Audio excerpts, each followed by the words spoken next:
નમસ્તે મિત્રો, કેમ છો બધા? આશા રાખું છું કે તમે બધા મસ્ત હશો અને સ્વસ્થ હશો તમારી જિંદગીમાં. તો ચાલો એક ફરી નવી રેસીપી લઈને તમારી સમક્ષ આવી ગઈ છું.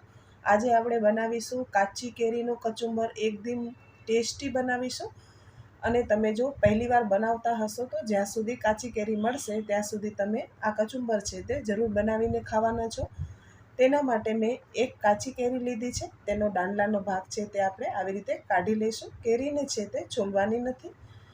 અને એક મીડિયમ સાઇઝની કાંદું લેવાનું છે. કાંદાને પણ આવી રીતે આપણે છોલી લેવાનું છે. તમે જો કાંદું ન ખાતા હોય તો તમે તેને સ્કીપ પણ કરી શકો છો, પણ જો કાંદું ખાતા હોય તો જરૂરથી નાખજો. હવે એક આપણે ખમણી લેવાની છે. તેના કાણા છે તે મીડિયમ સાઇઝના હોવા જોઈએ. એકદમ જે ઝીણા આવે તે પણ ન લેવાના અને જે મોટા આવે તે પણ ન લેવાના. આવી રીતે એક જ ડાયરેક્શનમાં આપણે કેરી છે તેને છીણતા જવાની છે. આવી રીતે છીણવાથી તેનું છીણ છે તે લાંબુ લાંબુ સરસ બનશે. મેં કાચી કેરીને આવી રીતે છીણી લીધી છે, તમે જોઈ શકો છો. તમે કોઈ પણ વેરાયટીની કેરી છે તેનો ઉપયોગ કરી શકો છો. હવે જે આપણે કાંદું લીધું હતું તેને પણ છીણી લેવાનું છે. કાંદા છે તેના લચ્છા નહીં પડે, પણ તે સરસ રીતે ગ્રેટ થઈ જશે.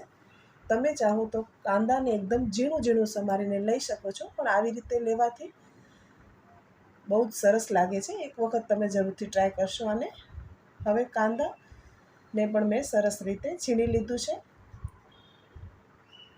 હવે મેં 2 ચમચી કાશ્મીરી લાલ મરચું લીધું છે અને 1 ચમચી મેં ધાણા જીરું લીધું છે.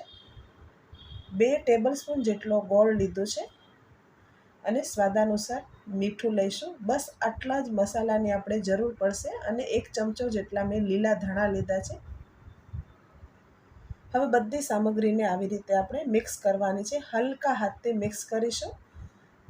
અને મિત્રો, જ્યારે તમે જમવા બેસો તેના 5-6 મિનિટ પહેલાં જ આ બનાવીને રેડી કરવાનું છે. પહેલાંથી બનાવીને નથી રાખવાનું, નહીં તો ગોળ છે તે પીગળવા માંડશે અને મીઠાના લીધે તે પાણી છોડશે. પણ આવી રીતે તમે એક વખત ખાશો તો તમે જરૂરથી તેને બીજી વખત પણ બનાવશો.